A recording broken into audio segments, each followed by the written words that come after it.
Hey guys, thank you so much for clicking on this video. My name is Chris and I just got done watching Once Upon a Time in Hollywood. Once Upon a Time in Hollywood is the 9th film in Quentin Tarantino's slate, taking place in 1969 Los Angeles with character Rick Dalton, played by Leonardo DiCaprio, and his stunt double Cliff Booth, played by Brad Pitt. From there, they learn the ups and downs of what it's like to fade from Hollywood fame. And that's all pretty much it without any spoilers to you guys. This is a spoiler-free review. Now, with Quentin Tarantino, I gotta be honest, I love the man's work, but I do not love every film in his slate. I am pretty up and down with him, but even when I don't like one of his films, I appreciate the craftsmanship in the filmmaking, the way he tells his story. In a period piece with my boy Leonardo DiCaprio, man, I'd follow you anywhere, Jack. You can damn sure bet I was interested in this, but unfortunately for me, Once Upon a Time in Hollywood is a mix of everything I love about Quentin Tarantino and then some things I really dislike about his filmmaking. Jumping into some of the positives for Once Upon a Time in Hollywood, Leonardo DiCaprio's character. Not only is he a fantastic actor, is he giving it his all with this character Rick Dalton, but his arc in the movie is one that can be really related to. A man who is now aging out of his Hollywood role, his star is fading, he's struggling to find his purpose. He's a very vulnerable character that you feel for, and every time he's on screen, you just want to see this guy succeed at whatever he's doing. Pair that up with the friendship he has with Brad Pitt, Cliff Booth's character, and these guys are a perfect match made in heaven. They have this real strong bromance. The guys are always there for each other, looking out for one another, and when the movie revolves around these two characters and their struggles in Hollywood, the movie shines to high heavens. You're interested all the way for their ups and down struggles and want nothing but the best for these characters. Touching upon the environment though, Quentin Tarantino, obviously this film is like a love letter to old Hollywood because you can tell the tender love and care he put into every detail. If you're a fan or even know your Hollywood knowledge of this time period, this movie is going to be such a wild Easter egg trip of things, because even I myself were able to catch a few things. But it even goes so inside baseball that you're like, I'm sure this is a reference to something, but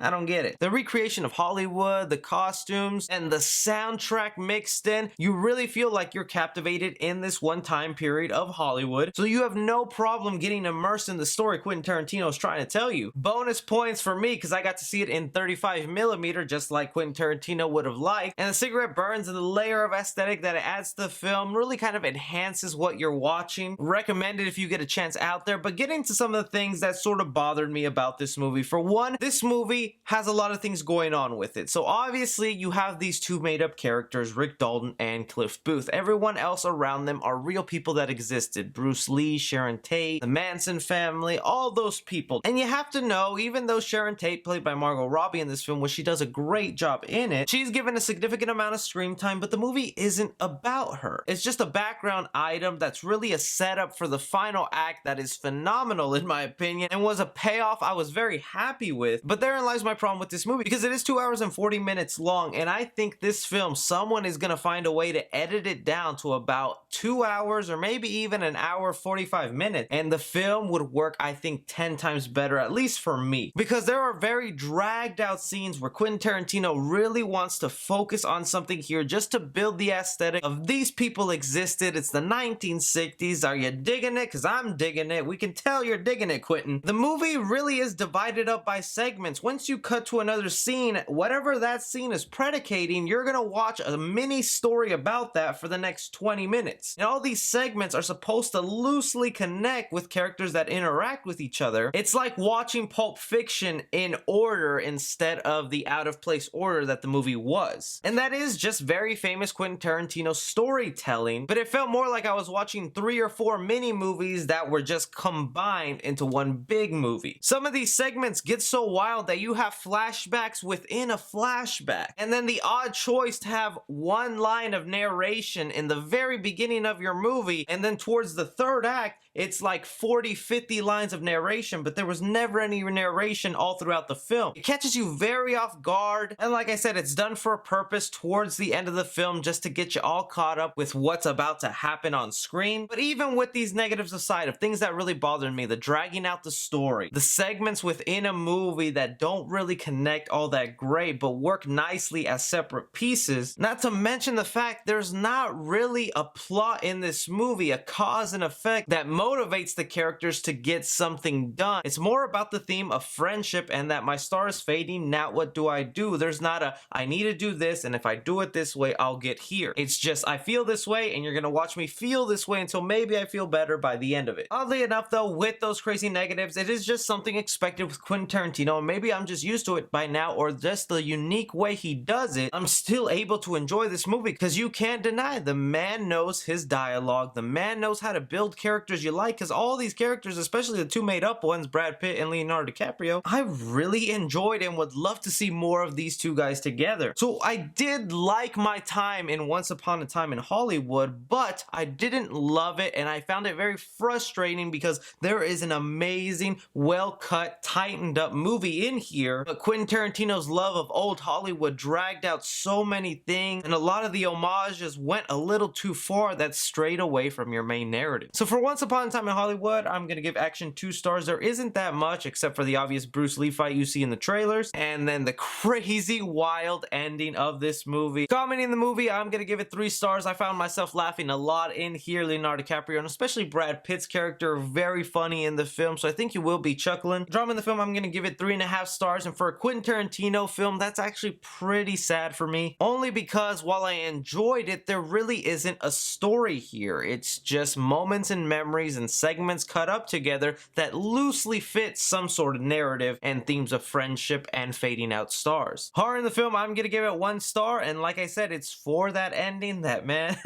I cannot hype it up enough. It was really fun to watch. On that note, I would love Quentin Tarantino to do a horror film. And for suspense of film, I'm gonna give it 2.5 stars. There's only really one moment of well-built suspense, and again, I'm overplaying this, but that's the ending of the movie. Casual fans, I'm gonna give this a C-. Cinephiles, I'm gonna give it a B-.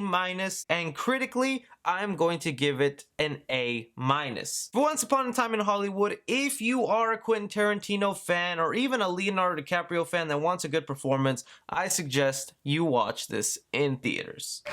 But that is just my opinion on Once Upon a Time in Hollywood, guys. Let me know what you thought about it. What is your favorite Quentin Tarantino movie? And if you did get around to see this, are you the same boat as me, as your mixed bag? Yeah, you know you liked it, but you could have loved this. Anything and everything, you guys let me know down below. Be sure to like and subscribe. Follow me on Twitter at 3C Film Review. As always, I'm Chris.